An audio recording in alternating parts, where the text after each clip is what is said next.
Capítulo 8. Assessoria para o negócio. O capítulo 8 destina-se a entender um pouco mais que tipo de assessorias o empreendedor deve buscar para conseguir estruturar o seu negócio. Como você, professor, deve discutir isso junto aos seus alunos. Minha sugestão é que você mostre as principais entidades, o que é mais necessário desde o início de qualquer negócio.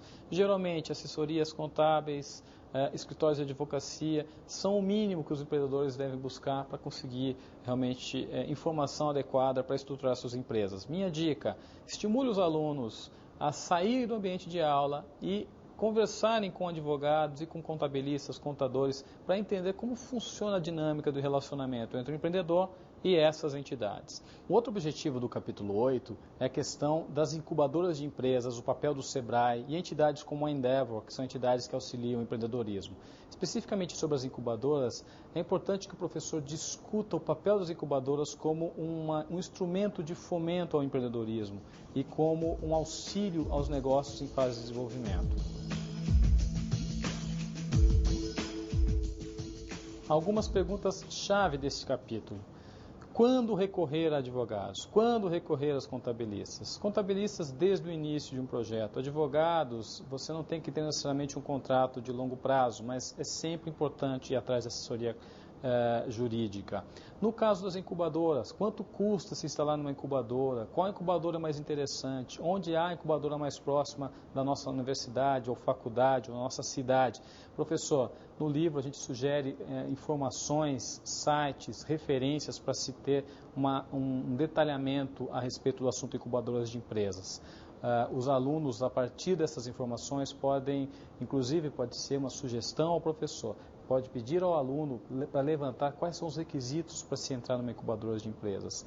Nesses requisitos tem o processo de seleção, os custos envolvidos, os prós e os contras. Uma pergunta do aluno que acaba se tornando uma sugestão ao professor para que ele traga as respostas. Acho que a parte mais importante de empreendedorismo é isso, estimular os alunos a pensar nas respostas, não obter as respostas prontamente do professor.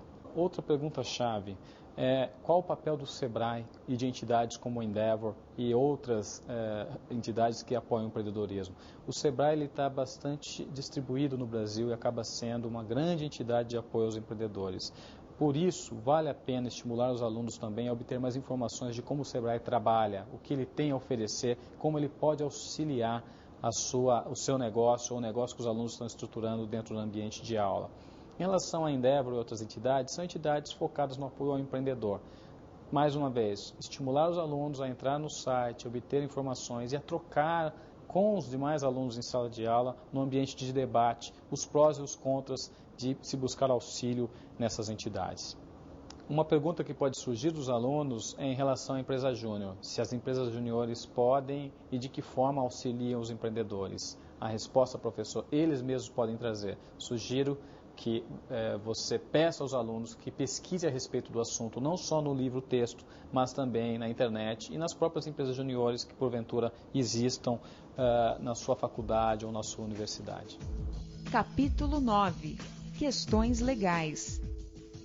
No capítulo 9, o livro trata das questões legais para se constituir um negócio no Brasil. Basicamente, a gente apresenta quais as formas de se constituir uma empresa limitada, sociedade aberta, uma organização não governamental.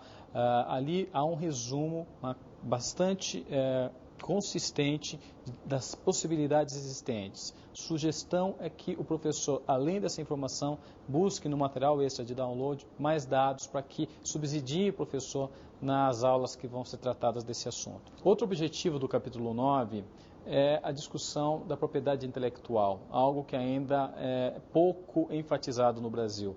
É importante, professor, que haja um estímulo aos alunos a entender como funciona o registro de uma marca, como funciona o depósito de uma patente e o porquê esses dois assuntos são importantes para o sucesso de um negócio.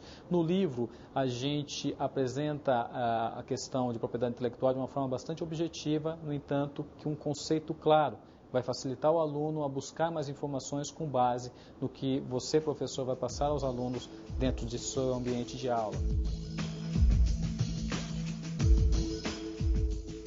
Questão-chave do capítulo 9, professor, como uma empresa deve ser estruturada. No livro, a gente apresenta de uma maneira muito objetiva quais são as principais estruturas possíveis para se criar um negócio. Sugiro que você estimule os alunos a discutir cada uma delas e que também busquem mais informações para que sintam-se preparados no debate em sala de aula para dizer por que a sua empresa é uma limitada, por que é uma SA, por que vai se optar pelo simples ou pelo super simples. Ao final desse capítulo, a gente indica alguns sites que são bastante úteis, que complementam esse conhecimento. Perguntas que podem surgir dos alunos nesse capítulo 9. A dificuldade de se empreender no Brasil com uma carga tributária tão alta. Como abordar isso em sala de aula? O professor deve mostrar que isso se aplica à maioria dos empreendedores. Se todos estão em igualdade de condições, é natural que os vencedores serão aqueles que melhor se adaptarem a essa situação. É uma realidade complicada de nosso país, no entanto, temos que nos adequar. E os alunos têm que entender isso já no trabalho em sala de aula. Uma outra questão. Marcas e patentes não são respeitadas em nosso país. Muitos vão questionar isso. E, infelizmente, isso é um fato, mas não é por isso que vamos deixar isso de lado. É importante que seja enfatizado isso em sala de aula. Por isso, a gente dedica o capítulo 9 a discutir essas questões. Capítulo 10. Recomendações finais. Professor, finalmente no capítulo 10, a gente deixa uma mensagem a respeito da importância do empreendedorismo e a gente procura mostrar que o fato de criar uma empresa, o processo empreendedor, que é a base de toda a disciplina de empreendedorismo, é só o início da jornada. É importante que se passe isso aos alunos. É apenas o primeiro desafio. Há muitos mais desafios à frente e que os alunos se sintam cada vez mais motivados a superar, esses novos desafios. O empreendedorismo é isso. Eu já disse antes, é a arte de fazer acontecer.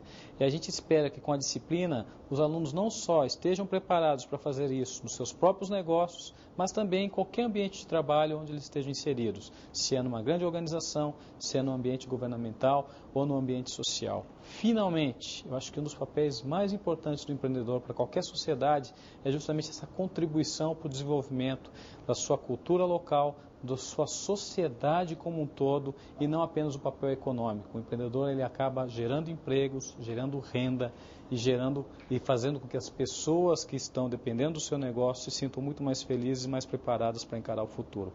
A disciplina é uma disciplina especial, é uma disciplina que mexe com as pessoas, trata de comportamento empreendedor, mas também mostra um lado muito importante que são as ferramentas administrativas que qualquer empreendedor deve utilizar. Esse foi o enfoque do livro. É dessa forma que a gente finaliza o capítulo 10. Espero que seja muito útil na sua disciplina e que, tendo dúvidas, tendo mais necessidades de informação, acesse sempre o site da editora Campus e o meu blog, onde você vai ter sempre dados para fazer downloads, vai ter sempre inovações, vai ter sempre material extra que vão, na verdade, esses materiais auxiliar em suas aulas. Obrigado. Recomendações finais. Professor, espero que o vídeo tenha contribuído para auxiliá-lo no planejamento de suas aulas, utilizando o livro Texto Empreendedorismo e que as informações passadas sejam úteis no dia a dia de suas aulas e quando houver mais dúvidas, volte aos nossos sites, tanto da editora como no meu blog, que sempre estarão repletos de informações e novidades para auxiliá-lo nas suas aulas de empreendedorismo. Mais uma vez, obrigado.